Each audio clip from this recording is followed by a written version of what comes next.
दोस्तों नमस्कार। स्वागत है आप सभी का अपने YouTube चैनल टॉपर क्लासेस में।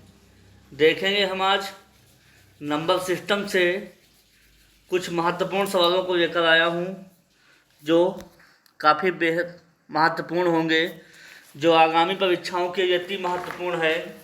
जैसे NTPC है, SSC GD है, UP टेट है, C टेट है, सुपर टेट है, VPSC TRE4 है और आने वाली जो सक्षमता परीक्षा है उसके लिए बेहद इम्पॉर्टेंट होगा। एक बार ज़रूर देखिएगा। कंटेंट अच्छा लगे तो प्लीज़ चैनल को लाइक करिएगा, सब्सक्राइब करिएगा और दोस्तों में शेयर करिएगा। देखेंगे हम। पहला क्वेश्चन है 43 गुणा 44 गुणा 45 डॉट डॉट डॉट गुणा 48 में इकाई का अंक क्या होगा।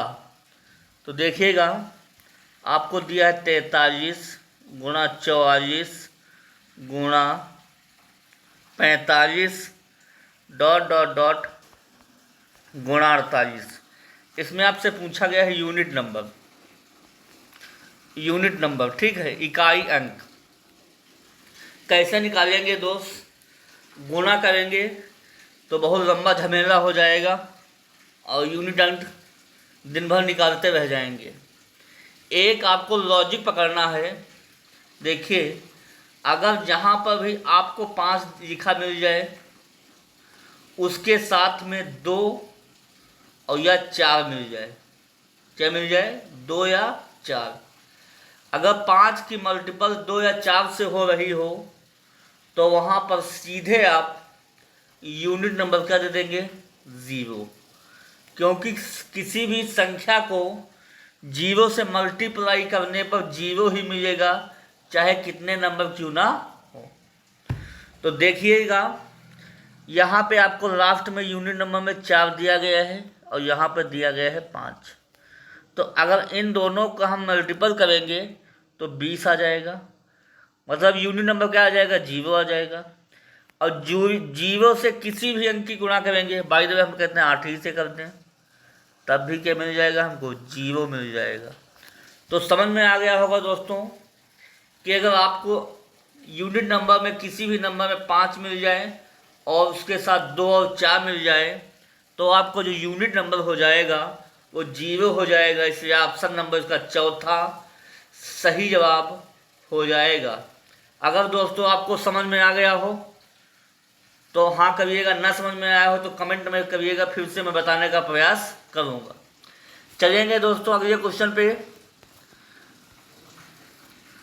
अगला क्वेश्चन है बहुत ही महत्वपूर्ण रहेगा कि 50 और 100 के बीच अभाज्य संख्याओं की संख्या पूछ रहा है।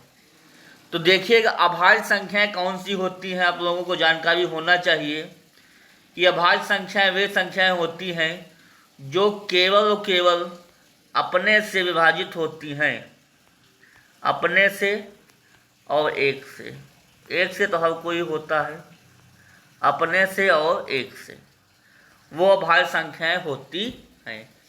अगर कहा जाए कि सबसे छोटी जो अभाज्य संख्या होती है वो क्या होती है, तो सबसे छोटी अभाज्य संख्या 2 होती है। ये आप काफ़ी बार सवाल पूछा गया है, इसलिए आप लोगों को टिक कर लीजिएगा कि सबसे छोटी जो अभाज्य संख्या क्या होती है?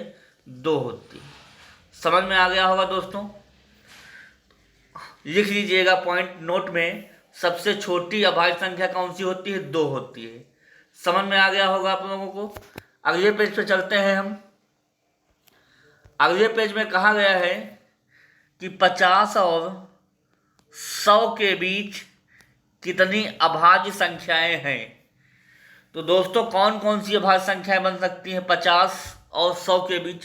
51 नहीं होगी क्योंकि 3 से जाएगा, 52 भी नहीं होगी, 53 हो जाएगा, 54, 55, 56, 57, 58 भी नहीं होगी, 59 हो जाएगा, 59 के बाद 60 नहीं होगी, 61 हो जाएगा, 61 के बाद 62, 63, 64, 65, 66 भी नहीं होगा, 67 हो जाएगा, फिर 68, 69, 70 नहीं होगा, 71 हो जाएगा, फिर 72 नहीं 73 हो जाएगा, फिर 74 75 76 77 78 नहीं होगा, 79 हो जाएगा, फिर 80 81 82 नहीं होगा, 83 हो जाएगा, फिर 84 85 86 87 88 89 हो जाएगा,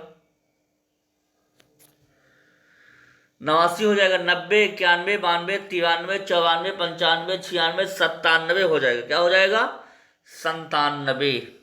इसलिए ऑप्शन नंबर तो कितने कुल अभाज्य संख्या हो जाएंगी आपकी? 1 2 3 4 5 6 7 8 9। 1 2 3 4 5 6 7 8 9।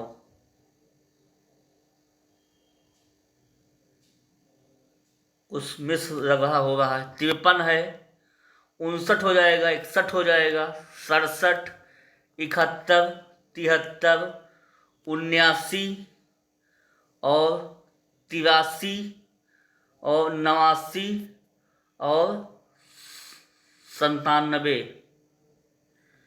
तो कितनी हो जाएंगी? 1 2 3। तो यहाँ पे कुल कितनी निकल के आ रही है? 1 2 3 4 5 6 7 8 9 10। तो कुल कितने अभाज्य संख्याएं हो जाएंगी? 10 संख्याएं हो जाएंगी। ऑप्शन नंबर इसका तीसरा सही जवाब हो जाएगा। देख लीजिएगा भाई, वीक चेक कर लीजिएगा आप लोग। 10 ही संख्याएं हो जाएंगी। वो संख्याएं होती है जो स्वयं से विभाजित होती हैं, इसलिए यहाँ पे 10 निकल के संख्याएं आ रही हैं। अगले क्वेश्चन पे दोस्तों चलते हैं। अगला क्वेश्चन है, बेहद इंपॉर्टेंट रहेगा। यदि किसी संख्या का वर्ग किया जाए तो इकाई के स्थान पे कौन सा अंक होगा? ध्यान दीजिएगा गुरुजी।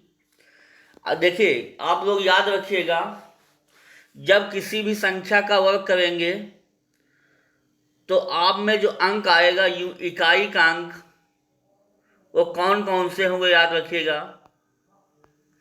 देखिए अगर किसी भी संख्या का वर्ग करेंगे तो सबसे पहले आप में 0 आएगा, 1 आने की संभावना रहेगी, फिर 4 आने की संभावना रहेगी, फिर 5, फिर 6, फिर 7 8 नहीं, फिर 9।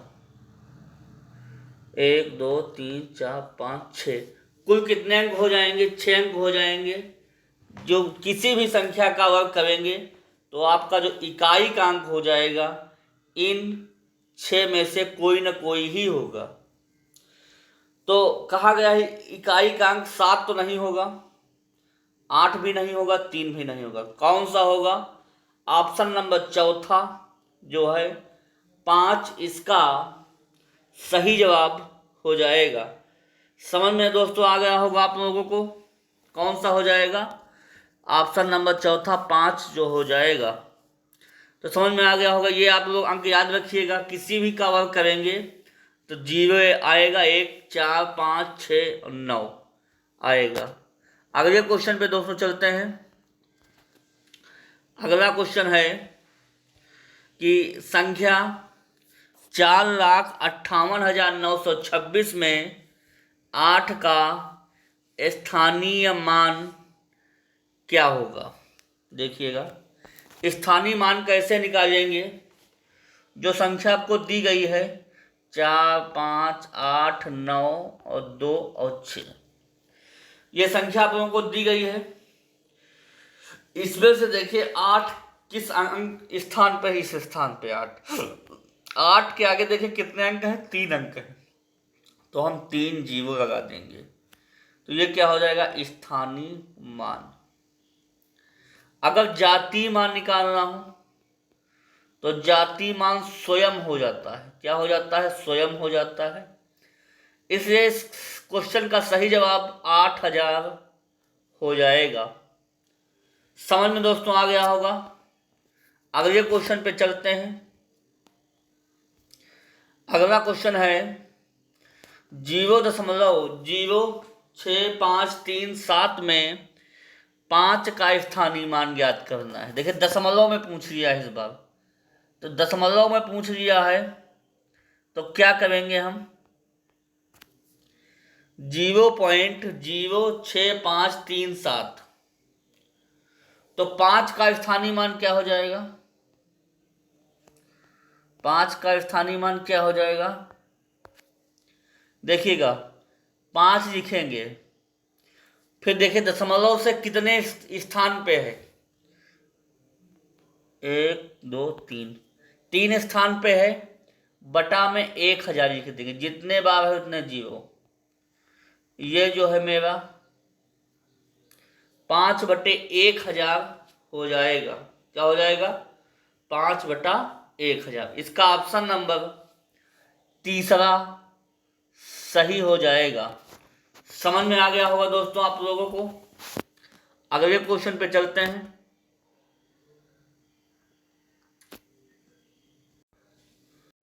अगला क्वेश्चन है संख्या 862, स्टार लगा है, फिर 4 है, 11 से विभाज्य है, तो स्टार का अंक कितना है।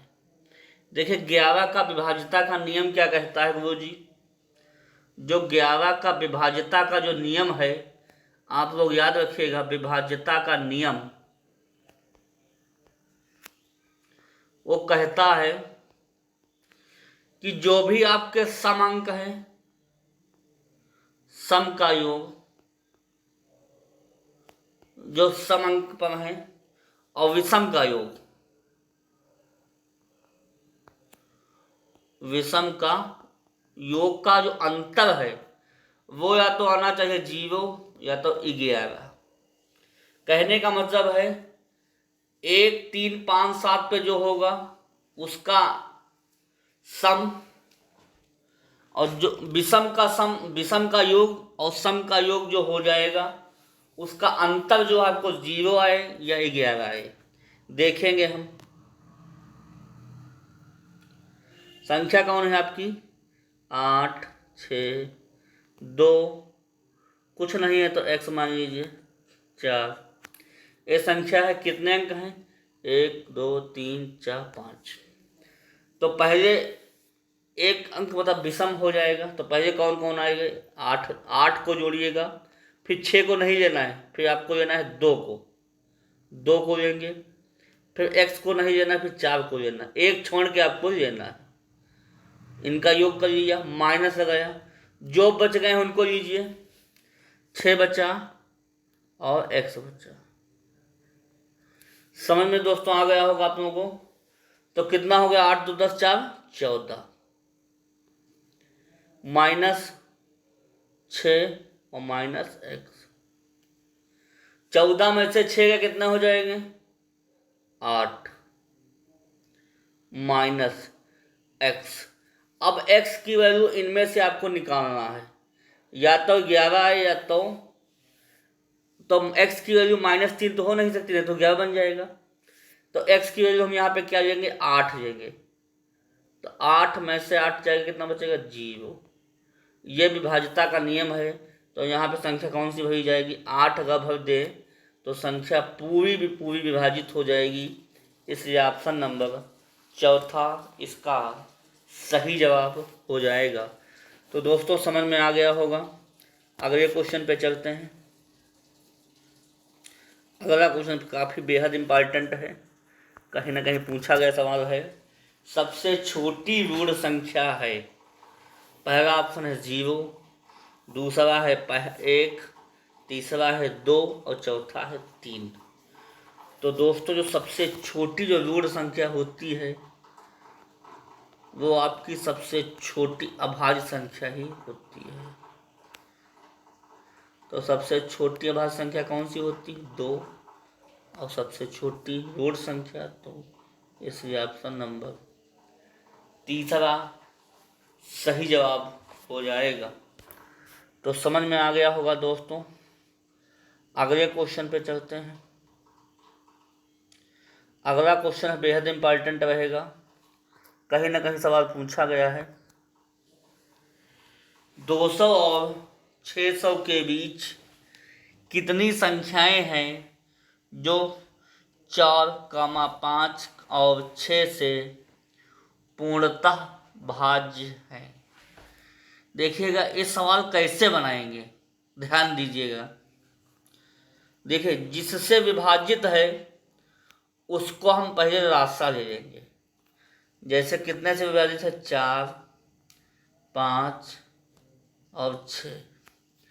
तो 6 का रास्ता कितना हो जाएगा, आप लोग जनवरी पर आपको पता होगा। 4 और 6 का रास्ता होता है 12, और 12 5 का रास्ता हो जाएगा 60 हो जाएगा।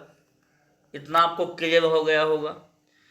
अब जो भी संख्याएं हैं कौन कौन सी हैं, 200 और 400, 200 और 600। इन संख्याओं का अंतर क्या हो जाएगा, ध्यान दीजिएगा। 200 और 600 का अंतर कितना हो जाएगा, 400। 400 हो गया। जो आपने रास्ता निकालना है उससे आप डिवाइड कर दीजिएगा। 60 को डिवाइड कर दीजिएगा 400 से।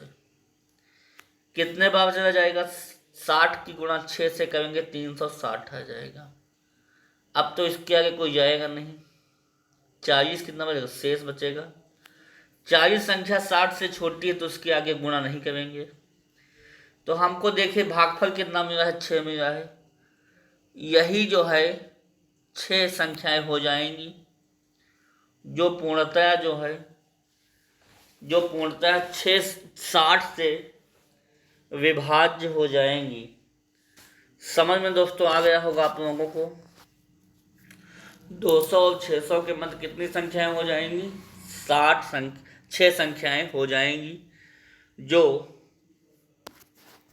4, 5 और 6 से पूर्णतया भाज्य हैं। तो दोस्तों समझ में आ गया होगा। इससे सब सवालों को ऐसे निकालते हैं, कभी गलत नहीं होगा आप लोगों का। अगले क्वेश्चन पर चलते हैं। यदि किसी संख्या अपने 1/3 से 18 अधिक है तो संख्या होगी। ध्यान दीजिएगा, माना संख्या x है। क्या है, x बराबर अपने 1/3 से, कहने का मतलब है x बटा कितना हो जाएगा, 3 हो जाएगा। 18 अधिक है, प्लस में कितना लगा देंगे, 18। ये आपको नियम समझ में आ गया। यदि किसी संख्या अपने 1/3 से, कौन सी संख्या, x संख्या अपने 1/3 से कितना अधिक, 18 अधिक है, संख्या बताइए। तो इस संख्या को x/3 को इधर ले आएंगे, x माइनस x/3 हो जाएगा, बराबर 18 हो जाएगा। बिल्कुल हो जाएगा यार। अब 3x में से x चला जाएगा, रास्ता नीचे 3 हो जाएगा, और 3x में से x चला जाएगा, बराबर 18 हो जाएगा। 3x में से x चला जाएगा, 2x बचेगा, 2x/3 हो जाएगा, बराबर 18 हो जाएगा। 2 1 कम 2, 9 दूनी 18। तो x बराबर निकल के क्या आया, 27 निकल के महोदय आया। गुरुजी इसका 27 आंसर सही जवाब हो जाएगा। ये काफ़ी बार सवाल पूछा गया, इसको टिक कर लीजिएगा, फिर किसी न किसी परीक्षा में टकराएगा अवश्य, देखना ना भूलिएगा। फिर अगले क्वेश्चन पे दोस्तों चलते हैं। इस सेशन का अंतिम सवाल होगा, दो संख्याओं का योग 60 है और उनका अंतर 5 है, तो उनके वर्गों का अंतर क्या होगा।